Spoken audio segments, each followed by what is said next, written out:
Here's Briarwood. I don't know if you guys remember, but there was that giant house next door to Briarwood.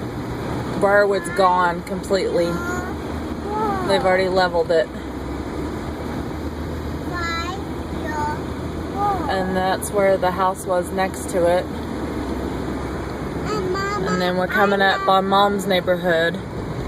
No fences at all. You can see right through.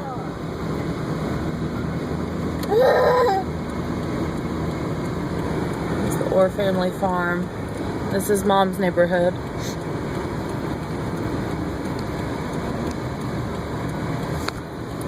Stone Meadow sign on that side's gone. It's still sort of there on that side. But all the houses